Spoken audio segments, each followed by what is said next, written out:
Sobat Noba, melanjutkan cerita dari episode sebelumnya ya. Semoga kalian suka. Pertempuran di antara kita belum berakhir. Bagaimana aku bisa membiarkanmu pergi? Karena kamu telah memutuskan untuk menyakitiku hari ini, maka kamu akan tetap di sini, ucap Xiaoyan. Nada suaranya sangat acuh tak acuh. Mata Li Gan juga menatap tajam ke arah Xiaoyan. Tenggorokannya tanpa sadar berguling sedikit. Hal ini menyebabkan sejumlah bandi elit yang hadir merasa sedikit terkejut. Meskipun mereka telah mendengar tentang pertarungan pertama antara Xiaoyan dan Li Gan, ketika dia baru saja tiba di kota kuno, Xiaoyan mengandalkan kekuatan keterampilan Dao miliknya untuk menekan Li Gan dengan keunggulan absolut. Hanya dengan bantuan Luo Tua, Li Gan mengaku kalah. Namun Xiaoyan belum menggunakan skill Dao dan Luo Tua belum muncul. Apa sebenarnya yang ditakuti Li Gan ini? Yan Xiao, terkadang kamu tidak boleh terlalu percaya diri. Kalau tidak, kamu akan merasa lebih sakit saat sesuatu menampar wajahmu. Kesombongan yang tidak berarti hanya akan merugikanmu, ucap Li Gan. Skill di tangannya berubah dan gelombang tekanan Daoki yang menakutkan menyebar dari tangannya. Hehehe, aku ingat setiap kali kamu tidak mampu mengalahkan lawanmu. Kamu sepertinya suka menggunakan penghancuran diri untuk mengancam lawanmu. Benar kan? Ucap Xiaoyan. Kata-kata Xiaoyan sekali lagi disampaikan. Kali ini bukan hanya Li Gan, bandi elit di sekitarnya juga sedikit mengernyit. Mereka bertukar pandang satu sama lain. Dalam hati mereka merasa kata-kata Xiaoyan aneh. Bukankah agak arogan mengucapkan kata-kata seperti itu bahkan sebelum pertempuran dimulai? Pada saat tertentu, angin dingin yang menusuk tulang bertiup di langit. Semua orang merasa sangat aneh di langit cerah ini. Hanya Li Gan yang berdiri di hadapan Xiaoyan yang segera mengungkapkan ekspresi terkejut saat angin bertiup. Dao skill di tangannya tidak ragu-ragu dan menghantam ruang di sebelah kanannya dengan keras. Melingkar telapak ular, teriak Li Gan. Telapak tangan Li Gan yang keriput dengan keras menghantam ruang di sebelah kanannya. Di saat yang sama sosok manusia berjubah hitam tiba-tiba muncul di ruang itu. Dari kelihatannya tidak diragukan lagi itu adalah Xiaoyan. Bang! Xiaoyan yang muncul dari sisi kanan tubuh Li Gan tidak ragu sama sekali. Tangan putihnya dibuka dan dilempar ke depan. Lingkaran cahaya berwarna hitam dengan cepat menyebar dari telapak tangannya. Lingkaran cahaya berwarna hitam yang dipenuhi dengan kekuatan melahap bertabrakan dengan keras dengan telapak tangan yang menuju ke arahnya. Namun ketika semua orang berpikir bahwa pertarungan seru akan terjadi, telapak tangan Li Gan yang dipenuhi dengan aura kuat sebenarnya dengan paksa menyebarkan telapak tangan penciptaan surga milik Xiaoyan. Adegan ini membuat semua orang tercengang. Bahkan Li Gan sendiri mau tidak mau merasa tercengang ketika melihat ini. Dia tidak pernah menyangka bahwa dengan kekuatan Xiaoyan dia hanya bisa melepaskan kekuatan setingkat ini. Bandi elit bintang 1. Ini, bagaimana ini mungkin? Ucap terkejut Li Gan. Kekuatan Xiaoyan di hadapannya hanya mencapai level bandi elit bintang 1. Pada saat ini bandi elit di sekitarnya juga tercengang oleh pemandangan ini. Mereka benar-benar tidak dapat memahami bagaimana Xiaoyan yang kekuatannya berada di puncak bandi bintang 3 sebelumnya tiba-tiba menjadi bandi bintang 1. Pada saat ini, ekspresi wajah Li Gan tiba-tiba berubah lagi. Xiaoyan di depannya benar-benar mengungkapkan senyuman aneh padanya. Senyuman itu akhirnya membuat hatinya merasakan kegelisahan yang mendalam dan ketakutan. Sebelum Li Gan sampai memikirkannya, sosok Xiaoyan sebenarnya meledakkan dirinya sendiri. Badai Daoki yang menakutkan melanda. Pada saat ini kelompok bandi elit di langit semuanya dengan cepat mundur 10.000 kaki. Mereka melihat pusat ledakan. Ketakutan di mata mereka tidak bisa disembunyikan sedikit pun. Masih ada rasa takut di hati mereka. Apakah dia sudah mati? Bandi elit yang berbicara sebelumnya mengungkapkan ekspresi ketakutan saat dia melihat pusat ledakan. Meskipun sia-sia, ledakan menyebabkan sebagian besar orang tidak dapat melihat dengan jelas situasi di dalam. Sebagai bandi elit bintang 7, dia mampu melihat secara samar-samar beberapa hal. Sekilas dia melihat pusat ledakan telah berubah menjadi kehampaan yang tak ada habisnya. Selain sosok Li Gan yang kabur, mereka tidak dapat melihat apapun. Melihat auranya, meskipun Li Gan lemah, dia masih hidup. Ledakan diri itu tidak mampu membunuhnya secara paksa. Sepertinya dia benar-benar mati. Tapi kenapa dia menghancurkan dirinya sendiri demi satu Li Gan? Orang seperti dia seharusnya tidak melakukan hal bodoh seperti itu. Ucap bandi elit lainnya mengungkapkan ekspresi ragu dan penyesalan di matanya. Pandangannya juga melihat ke pusat ledakan. Pancarannya yang terang dan gemerlap menyebabkan seseorang tidak bisa melihatnya secara langsung. Dia benar-benar menghancurkan dirinya sendiri. Apakah Yan Xiao itu sudah gila? Demi membunuh satu Li Gan, dia benar-benar menghancurkan dirinya sendiri. Bukankah ini sama dengan membuang nyawanya dengan sia-sia? Sayang sekali seorang jenius yang luar biasa akhirnya mati dengan cara yang tidak diinginkan. Itu benar-benar tidak sepadan, ucap beberapa orang yang menonton di kejauhan itu. Kesenjangan antara bandi elit bintang 1 dan bandi elit bintang 6 pada akhirnya terlalu besar. Adapun Xiaoyan, sepertinya dia telah membuat pertaruhan terakhir. Dalam serangan terakhirnya, dia langsung menghancurkan dirinya sendiri. Dia ingin menggunakan nyawanya sendiri sebagai harga untuk membunuh Li Gan. Sayangnya pada akhirnya, ia hanya mampu melukai Li Gan secara serius. Dia masih jauh dari bisa membunuhnya. Setelah Li Gan batuk 2 kali dengan susah payah, darah terus mengalir dari sudut mulutnya. Tubuhnya yang berat jatuh dari langit dan dengan keras menghantam jalan di bawah. Pada saat ini Li Gan hanya merasakan bernafas pun merupakan bentuk rasa sakit. Meskipun dia ingin menghembuskan nafas, gerakan kecil apapun dari tubuhnya akan menyebabkan organ-organnya terasa sakit, membuat Li Gan merasa sangat sakit. Meski luka di tubuhnya hampir merenggut separuh nyawa Li Gan, saat memikirkan bagaimana Xiaoyan telah mengorbankan dirinya untuk mendapatkan ini, Li Gan merasakan rasa kepuasan di hatinya. Hahaha, Yan Xiao, kamu tidak menyangka ini kan? Kamu menghancurkan kultivasimu sendiri untuk membunuhku. Tapi pada akhirnya, tetap saja aku masih hidup. Hahaha, ucap Li Gan dengan penuh semangat. Pada saat ini semua orang di langit saling memandang dengan ekspresi berbeda. Awalnya mereka berpikir bahwa mereka akan memiliki kesempatan untuk mendapatkan undangan kolam petir. Tapi sekarang sebelum mereka sempat bergerak, Xiaoyan sudah mati lebih dulu. Bukankah ini hanya membuang-buang waktu saja? Namun saat semua orang menggelengkan kepala dan mendesah, hembusan angin dingin tiba-tiba bertiup di langit. Hembusan angin dingin ini menyebabkan semua orang merasakan sedikit keanehan. Beberapa bandi elit bintang 7 di antara kerumunan tidak bisa menahan diri untuk tidak mengerutkan kening. Li Gan yang sudah terluka parah di tanah langsung tegang saat melihat hembusan angin dingin. Hembusan angin dingin ini adalah tanda abnormal yang muncul saat Xiaoyan menggunakan langkah pemusnah langit. Bagaimana ini mungkin? Dia jelas telah menghancurkan dirinya sendiri. Tidak mungkin dia masih hidup. Tapi ini... Sebelum Li Gan sempat bereaksi, sosok berjubah hitam tiba-tiba muncul di depan dadanya. Ketika sosok itu muncul, ia tidak berhenti dan dengan kejam menginjak dada Li Gan. Segera darah muncrat seperti air mancur menodai jubah hitam itu, menyebabkan warnanya tampak semakin dalam. Kamu... Ucap Li Gan ingin mengatakan sesuatu, tapi kekuatan besar yang keluar dari dadanya membuyarkan pikirannya. Dia tidak berbicara lagi. Apakah kamu benar-benar mengira aku akan cukup bodoh untuk menghancurkan diriku sendiri bersamamu? Seseorang sepertimu tidak memenuhi syarat untuk membiarkanku melakukan itu. Ucap Xiaoyan berbicara dengan nada acuh tak acuh. Tatapannya pada Li Gan dipenuhi dengan rasa jijik. Kamu, bagaimana kamu tidak mati? Ucap Li Gan. Sederhana sekali. Itu karena benda yang menghancurkan diriku sendiri bukanlah tubuhku yang sebenarnya. Ucap Xiaoyan. Setelah Xiaoyan mengucapkan kata-kata itu, mata Li Gan langsung menyusut. Dia segera menyadari sesuatu. Tidak heran Xiaoyan hanya seorang bandi elit bintang 1 ketika dia bertarung melawannya sebelumnya. Itu sebenarnya hanyalah klonnya. Pada saat ini kerumunan di langit juga menemukan Xiaoyan di bawah. Mata mereka langsung bersinar. Mereka tidak pernah membayangkan bahwa Xiaoyan masih hidup. Karena itu yang terjadi, berarti masih ada harapan untuk undangan kolam petir. Tidak peduli apa, mereka pasti tidak akan menyerah begitu saja. Xiaoyan mengangkat kepalanya. Ketika dia melihat bandi elit terbang ke arahnya, senyuman muncul di wajahnya. Dia tahu bahwa mereka tidak akan menyerah begitu saja. Namun baginya hal itu tidak penting. Bagaimanapun orang-orang ini tidak akan bisa melakukan apapun padanya. Menurunkan pandangannya, Xiaoyan menatap Li Gan. Dia menurunkan tubuhnya dan perlahan meletakkan telapak tangannya di dada Li Gan. Biarkan aku memberitahumu satu hal. Jumlah bandi elit bintang 7 yang mati di tanganku dapat dihitung dengan satu tangan. Ucap Xiaoyan. Setelah Xiaoyan mengucapkan kata-kata itu, pupil mata Li Gan menyusut hingga seukuran jarum. Di saat yang sama, semua organ dalam dan meridian dalam tubuh Li Gan, termasuk jantungnya hancur sedikit demi sedikit. Aura lemah yang keluar dari hidung Li Gan juga telah terputus seluruhnya. Di langit, 2 bandi elit bintang 7 berdiri, tak bergerak saat mereka saling memandang. Semua tindakan Xiaoyan telah dilihat oleh mereka. Tentu saja mereka juga telah melihat semua metodenya. Ayo pergi.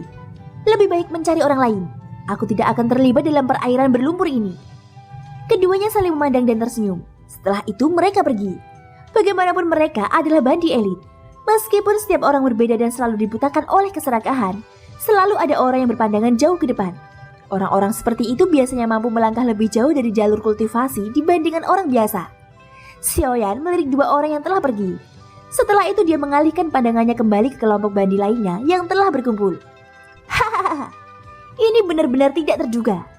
Tuan Yan Xiao, meskipun saya tidak tahu metode apa yang Anda miliki untuk dapat menipu semua mata kami, karena Anda masih hidup, itu akan menyelamatkan kami dari masalah. Selama Anda menyerahkan undangan kolam petir kehampaan, kami akan melepaskanmu. Kami pasti tidak akan mempersulitmu. Setelah kata-kata ini diucapkan, bandi elit lainnya mengangguk berturut-turut. Pada saat yang sama, mereka mengepung Xiaoyan di tengah kerumunan, meninggalkan Xiaoyan tanpa jalan keluar. Mendengar ini, Xiaoyan mengangkat alisnya sedikit. Tatapannya menyapu kelompok bandi elit itu. Sudut mulutnya terangkat, menjadi senyuman dingin saat dia berkata, "Tentu, aku akan menyerahkannya. Lagi pula kalian berjumlah banyak," ucap Xiaoyan. Meskipun kata-katanya tidak enak didengar, mereka tidak menyangka Xiaoyan benar-benar setuju begitu saja. Tampaknya proses ini jauh lebih mudah dari yang mereka bayangkan. Namun, saat kerumunan sedang bersukacita atas kata-kata Xiaoyan, Xiaoyan membuka mulutnya sekali lagi dan memusatkan pandangannya kerumunan padanya. Ada begitu banyak bandi elit yang hadir, tapi aku hanya punya satu undangan kolam petir kehampaan. Bolehkah aku tahu kepada siapa aku harus menyerahkan undangan kolam petir ini?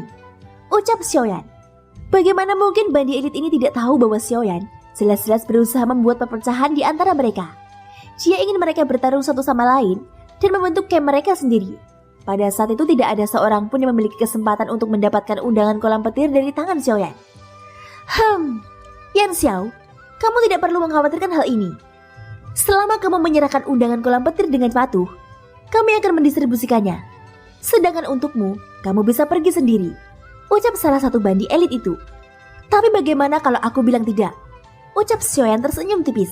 Wajahnya dipenuhi dengan ekspresi tenang. Yan Xiao, apakah kamu benar-benar ingin kami menyerangmu? Kami menghormatimu sebagai ketua alkemis dari Asosiasi Alkemis dan sebagai juara pertemuan besar alkemis tahun ini. Inilah sebabnya kami sangat sopan kepadamu. Jangan menolak bersulang hanya untuk dipaksa meminum minuman yang hilang, ucap salah satu bandi itu. Bang! Sebuah pemikiran terlintas di benak Xiaoyan dan Raja Utara segera muncul. Dia berdiri di samping Xiaoyan. Saat kakinya mendarat di tanah, terciptalah lubang besar di dalam beberapa kaki. Ketika Raja Utara muncul, aura sombong tiba-tiba menyebar, menyebabkan semua orang yang melihatnya menunjukkan ekspresi muram. Undangan kolam petir ada bersamaku saat ini. Karena kalian semua sangat menginginkannya, jika kalian memiliki kemampuan, datang dan dapatkan sendiri. Jika kalian tidak memiliki kemampuan, silakan minggir. Aku masih punya banyak hal yang harus aku lakukan, dan aku tidak punya waktu untuk dihabiskan bersama kalian semua, ucap Xiaoyan tersenyum dingin saat dia berbicara dengan nada acuh tak acuh. Kemunculan Raja Utara jelas menyebabkan kelompok bandi elit ini tanpa sadar merasakan ketakutan di hati mereka. Bahkan orang yang berbicara sebelumnya mempunyai ekspresi muram di wajahnya. Meski ia adalah bandi elit bintang 7, tekanan yang diberikan oleh boneka di hadapannya tidak sedikit pun lebih lemah dibandingkan bandi lain di level yang sama. Jika mereka benar-benar bertarung, kemungkinan besar akan sangat sulit baginya untuk mendapatkan keuntungan dari boneka ini. Sial, kenapa boneka ini sama merepotkannya dengan tuannya? Kekuatan sebenarnya telah melampaui budidayanya sendiri. Kumam seorang bandi itu mengutuk dalam hatinya, namun dia merasa sangat tidak berdaya di dalam hatinya. Dengan boneka ini di sisinya, kekuatan pertarungan Xiaoyan bisa dikatakan melonjak sekali lagi. Akan sangat sulit untuk menjatuhkannya. Sebagai anggota klan naga, kekuatan tubuh fisik Raja Utara secara alami diberkati oleh surga. Terlebih lagi tubuh fisik ini telah menyatu dengan 3 anggota klan naga dan disempurnakan menjadi boneka oleh Xiaoyan. Dengan kekuatannya saat ini dan energi petir yang diperolehnya melalui keberuntungan, tidak akan sulit baginya untuk menghadapi bandi elit bintang 7 tingkat menengah. Yang terpenting boneka itu sendiri tidak merasakan sakit. Saat ia berkelahi, ia seperti orang yang putus asa mempertaruhkan nyawanya. Tanpa keyakinan mutlak, siapa yang berani melawannya? Yan Xiao, apa menurutmu dengan begitu banyak dari kita di sini, kita akan takut pada boneka bandi bintang 6 sepertimu? Ucap seorang bandi elit di bintang 7. Meskipun hatinya sangat takut pada Raja Utara di samping Xiaoyan, dia masih dengan paksa mengungkapkan senyum dingin di wajahnya. Segera dia mengangkat tangan kanannya tinggi-tinggi, menghadap sekelompok ahli bandi di belakangnya, dan berteriak dengan suara keras. Setiap orang, aku yakin semua orang yang hadir ingin mendapatkan undangan kolam petir kehampaan di tangan Yan Xiao. Namun Yan Xiao keras kepala dan tidak mau menyerah bahkan dalam situasi seperti itu. Karena kasusnya seperti ini, semua orang harus menyerang bersama-sama. Tangkap Yan Xiao dan keluarkan undangan kolam petir kehampaan. Setelah itu kami akan mengambil keputusan, ucap bandi elit bintang 7 itu. Sayangnya setelah kata-kata itu keluar dari mulutnya, kelompok bandi lainnya memutar mata mereka dan mengungkapkan ekspresi jijik. Bagi mereka, orang ini sebenarnya tidak berbeda seperti Ligan, mencoba menggunakan kekuatan pihak lain sebagai alatnya. Melihat ini, Xiaoyan tidak bisa menahan cibiran. Cih, ini adalah tipuan yang pernah digunakan oleh Ligan sebelumnya. Kamu sebenarnya tanpa malu-malu menggunakannya untuk kedua kalinya. Apa menurutmu kami semua bodoh? Ucap salah satu bandi elit itu. Brengsek, dasar sekelompok pengecut. Ucap bandi elit bintang 7 itu menegur marah. Hei, karena kamu sangat ingin mendapatkan kartu undangan petir di tanganku, kenapa kamu tidak mencobanya sendiri? Ucap Xiaoyan. Kata-kata Xiaoyan menyebabkan tatapan banyak orang langsung berkumpul pada bandi elit bintang 7 itu. Adapun bandi elit bintang 7 tidak mengungkapkan ekspresi pucat. Dia tidak pernah menyangka bahwa pada akhirnya dialah yang akan tetap terlihat. Lupakan. Karena kalian semua menyerah pada undangan kolam petir kehampaan, lelaki tua ini hanya dapat menerimanya atas nama kalian. Ucap bandi elit bintang 7 itu. Setelah ragu-ragu sejenak, dia akhirnya melangkah maju ke arah Xiaoyan. Sudut matanya tanpa sadar menatap Raja Utara yang berdiri di samping Xiaoyan. Saat itulah dia menoleh ke Xiaoyan dan berbicara dengan ekspresi tegas. Karena kita akan bertarung, mari kita lakukan dengan cara yang adil. Kamu dan aku akan bertarung 300 ronde. Jika kamu kalah, serahkan kartu undangan kolam petir kepadaku. Tapi jika aku kalah, orang tua ini akan membiarkanmu meninggalkan tempat ini dengan selamat. Ucap bandi elit bintang 7 itu. Hei, ini yang disebut keadilan yang kamu bicarakan. Jika kamu menang, kamu akan mendapatkan undangan kolam petir. Tapi jika aku menang, aku tidak mendapatkan apa-apa. Ucap Xiaoyan. Lalu apa yang kamu inginkan? Membiarkanmu pergi dengan selamat adalah hal yang paling bisa kulakukan. Jangan memaksakan keberuntunganmu. Ucap bandi bintang 7 itu. Baik, karena sudah seperti ini, aku akan membiarkan bonekaku bertarung denganmu. Lagi pula dia juga bagian dari kekuatanku. Jika kamu bisa mengalahkan kami berdua, itu akan menjadi kemenanganmu. Ucap Xiaoyan. Setelah kata-kata itu diucapkan, ekspresi bandi elit bintang 7 langsung berubah. Dia tidak menyangka Xiaoyan menjadi begitu sombong. Dengan bantuan boneka tersebut, ia justru berani memaksanya untuk tunduk. Meskipun hatinya sangat marah, dia jelas tahu betapa kuatnya Raja Utara. Karena itu dia tidak berani menghadapinya dengan gegabah. Selain itu ada juga Xiaoyan di sisinya. Di dalam hatinya, dia merasa semakin tidak berdaya. Setelah beberapa lama, dia mengatupkan giginya dengan keras dan mengucapkan kata demi kata. Ya sudah, apa sebenarnya yang kamu inginkan?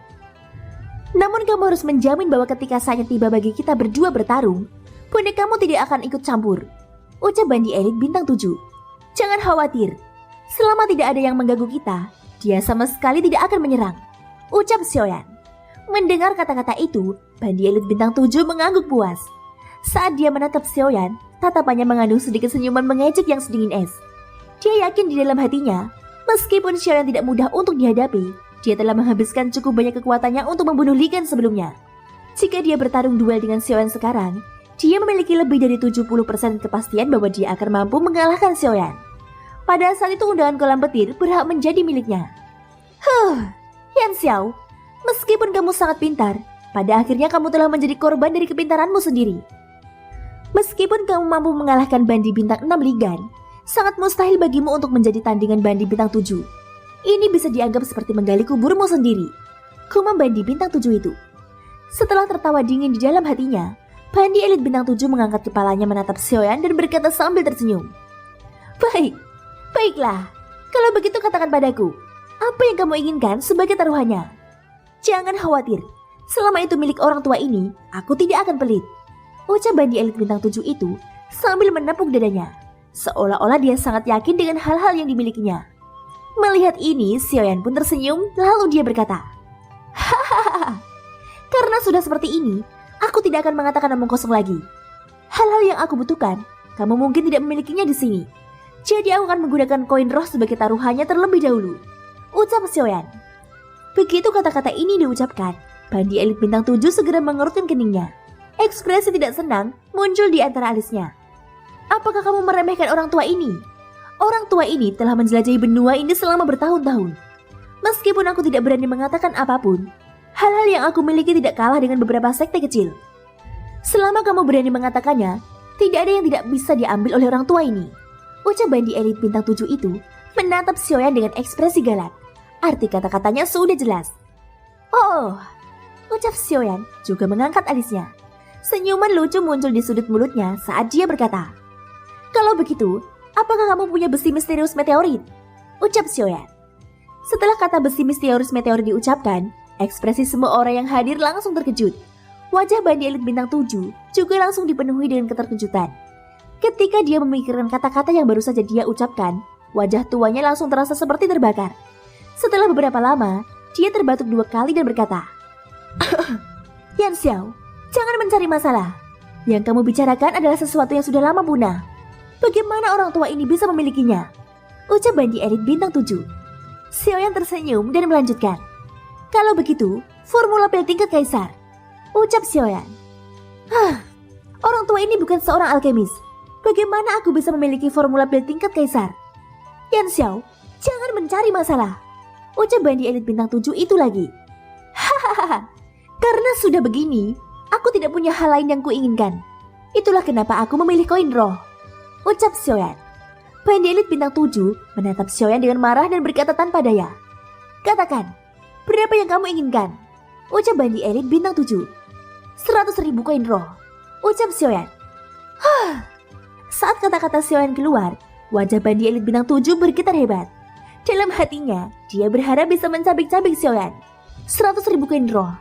Selama bertahun-tahun, jumlah total koin roh yang dia peroleh kurang dari 1 juta. Xiaoyan sebenarnya meminta 1/10-nya. Bagaimana ini tidak membuatnya marah? "Yan Xiao, kamu hanya meminta terlalu banyak." Ucap bandi elit bintang 7 itu. "Hahaha, kamu pasti bercanda. Sebagai bandi bintang 7, kekayaanmu tentu saja tidak sedikit. Aku yakin kamu masih bisa mengeluarkan 100.000 koin roh." Ucap Xiaoyan. Kemarahan di hati bandi elit bintang 7 hampir mencapai titik di mana dia tidak bisa menahan amarahnya. Di balik lengan bajunya, tinjunya tiba-tiba mengepal erat. Doki di tubuhnya juga tanpa sadar beredar ke seluruh tubuhnya. Kemarahan di matanya meningkat. Setelah beberapa lama, dia dengan paksa menekan amarah di dalam hatinya. Dia menghirup udara sedingin es dan menahannya di dadanya. Dia dengan keras mengangguk ke arah Xiaoyan dan berkata dengan susah payah, "Bagus, 100.000 koin roh. Jika aku kalah, aku akan memberikan semuanya padamu." Ucap bandi elit bintang 7. Pada saat ini bandi elit bintang 7 tidak mampu menahan amarahnya di hatinya. Dia hanya bisa terus-menerus menghibur dirinya di dalam hatinya. Setelah dia mendapatkan undangan kolam petir dan memasuki kolam petir kehampaan, dia pasti akan memberi pelajaran ke Xiaoyan setelah dia keluar. Baru setelah itu, dia bisa sedikit menenangkan amarah di hatinya. "Sungguh, apakah 100.000 koin roh?" Ucap Xiaoyan. "Itu benar. Jika aku kalah, kamu dapat mengambil 100.000 koin roh." Xiaoyan tertawa ringan. Dia mengangkat pandangannya dan tampak acuh tak acuh menatap mata bandi bintang 7. Melihat ini, bandi elit bintang 7 itu dipenuhi dengan kecurigaan. "Apa maksudmu dengan tatapan ini?" Ucap bandi elit bintang 7 itu menjadi gelap. Nada suaranya agak seram saat dia berbicara. "Aku minta maaf. 100.000 koin roh sebelumnya terlalu sedikit dibandingkan undangan kolam petir kehampaan. Sekarang aku ingin 200.000 koin roh." Ucap Xiaoyan. 200.000 koin roh? Pada saat ini, banyak bandi elit yang berdiri di sekitar Xiaoyan mengungkapkan ekspresi yang sangat terkejut. Wajah mereka dipenuhi rasa tidak percaya saat mereka menatap Xiaoyan. Tak satu pun dari mereka mengira dia akan begitu sombong. 100.000 koin roh yang dikatakan Xiaoyan sebelumnya sudah cukup untuk menyebabkan kemarahan di hati bandi bintang 7 itu meningkat. Tapi sekarang Xiaoyan benar-benar mengubah taruhannya dalam sekejap tepat di depannya. Dia langsung mengatakan 200.000 koin roh. Bahkan beberapa bandi yang hadir tidak akan mampu mengeluarkan koin roh sebanyak itu. Terlebih lagi itu adalah 1/5 dari semua koin roh yang dimiliki bandi elit. Xiaoyan benar-benar menuntut harga selangit. Xiaoyan ini apakah dia punya niat untuk memprovokasi dia? Jika itu benar-benar terjadi, maka dia benar-benar terlalu berani. Hahaha, 200.000 koin roh. Jika aku punya koin roh sebanyak itu, aku lebih suka tidak menerima undangan kolam petir. Lagi pula, selama aku punya cukup koin roh, bukankah aku bisa membeli lebih banyak sumber daya budidaya? Ucap bandi bintang 7. Kamu salah. Memang benar koin roh mampu membeli sumber daya budidaya yang cukup. Dan memang dapat meningkatkan kekuatan seorang kultivator. Namun ada perbedaan. Kekuatan yang diperoleh dari mengandalkan hal-hal tersebut tidak akan semurni kekuatan yang diperoleh dari kolam petir kehampaan. apalagi karena perbedaan sumber daya budidaya. Maka kotoran yang tertinggal di tubuh seorang pembudidaya setelah dimurnikan juga akan menumpuk. Pada akhirnya, tetap akan menimbulkan kerugian pada tubuh pembudidaya. Namun kekuatan dalam undangan kolam petir sangat berbeda. Kolam petir kehampaan adalah salah satu kekuatan paling ganas dan sombong di dunia. Setelah melahapnya, tidak hanya tidak akan ada kotoran yang tersisa di tubuh seseorang juga akan dapat memadatkan doki dan melunakkan tubuhnya. Tidak peduli bagaimana orang melihatnya, manfaat dari undangan kolam petir jauh melampaui sumber daya budidaya biasa. Inilah alasan utama mengapa banyak orang berebut untuk mengikuti undangan kolam petir, ucap Xiaoyan. Pada saat ini, mata Bandi Bintang 7 itu ingin menyemburkan api saat dia menatap Xiaoyan. Di balik lengan bajunya, tinjunya terkepal begitu erat hingga terdengar suara berderak.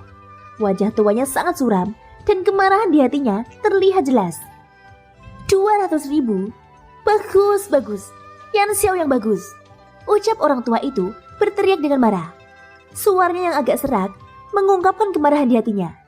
Jika 100.000 koin roh menyebabkan kemarahan di hatinya meledak, maka 200.000 koin roh yang dibicarakan Xiaoyan sudah cukup untuk menyebabkan dia meledak seketika. Yan Xiao, karena kamu tidak tahu apa yang baik untukmu, jangan pernah berpikir untuk mendapatkan 100.000 koin roh ini. Hari ini orang tua ini akan membuatmu kehilangan segalanya, teriak Bandi Bintang 7 itu. Dengan teriakan marah, mata lelaki tua itu menjadi merah padam. Doki ganas menyembur keluar dari tubuhnya.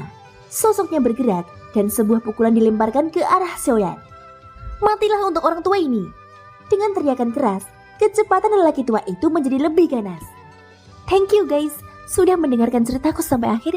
Ikutin terus kelanjutannya ya. Semoga hari kalian menyenangkan. Sampai jumpa dan bye-bye.